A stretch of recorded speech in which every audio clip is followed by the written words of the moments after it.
Hi everyone. हा video मी खूप late upload करत आहे कारण माझ्या मोबाईलमध्ये थोडा प्रॉब्लेम आले होते. चला तर मग आमच्या पुढच्या जर्नीला सुरुवात करूया. खाटू श्याम आणि सालासर दर्शन करून आम्ही सावरिया सीट्सच्या दिशेने निघालो. रस्त्यात एक सुंदर ठिकाण दिसलं आणि राजस्थानात येऊन उंट सवारी नाही केली तर काय केली, ट्रिप अपूर्णच राहील. मग सगळ्यांनी उंट सफारीचा आनंद घेतला. तर युई आणि त्याच्या मामा मावशीने तर खूपच मजा केली. सुंदर फोटो काढले, व्हिडिओ बनवले आणि भरपूर साऱ्या आठवणी जमा केल्या. युई दक्षला पण उंटावर बसायचं होतं, पण दक्षला उंटावर बसण्यासाठी मनाई होती कारण ती फार छोटी होती. युईची मावशी आणि त्याचा मामा तिघ जण बसले आणि खूप एन्जॉय केलं. आमच्या दक्षिणेचा फोटोज काढू दिला, पण खूप एन्जॉय केला तिने पण. तुमच्या सगळ्यांसोबत आम्ही आजचा फोटो शेअर करतोय. कशा वाटते फोटो तुम्ही आम्हाला कमेंटमध्ये नक्की सांगा. त्यानंतर आम्ही हर्ष पर्वतकडे निघालो. हर्ष पर्वतावरून दिसणारा नजारा खूपच सुंदर आहे. सायंकाळ होत आली होती, पण एवढ्या दूर आल्यानंतर हे ठिकाण न पाहता जाणं शक्यच नव्हतं. वेळ कमी असल्यामुळे आम्ही पटापट दर्शन घेतले आणि जिन माता मंदिरकडे निघालो.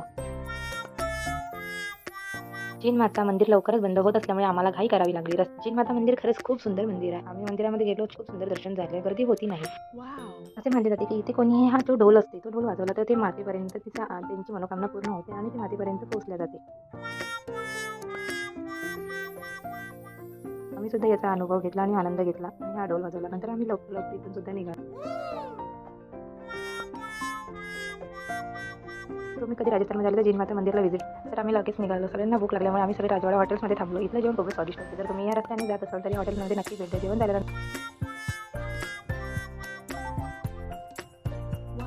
जेवण झाल्यानंतर आम्हाला सावरिया सीट्स दर्शनासाठी निघायचं होतं, त्यामुळे आम्ही कुठे वेळ न थांबता सावरियासाठी निघालो. कारण आमच्या पुढच्या प्लॅनमध्ये उज्जैनलाही जायचं होतं. काही वेळाच्या प्रवासानंतर आम्ही सावरिया सेट येथे पोहोचलो.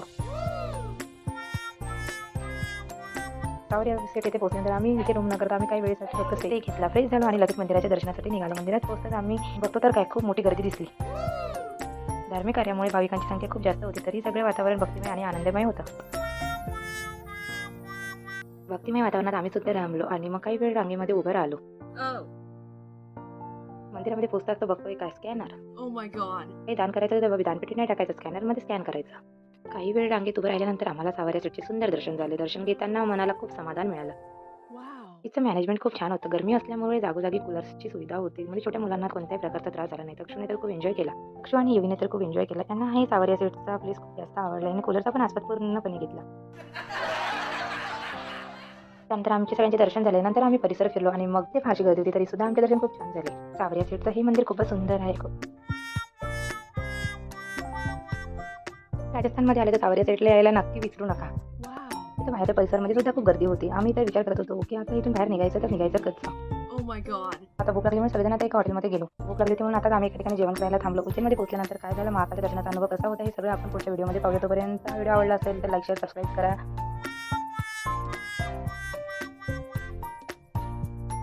भेटूया आता नेक्स्ट व्हिडिओमध्ये. बाय.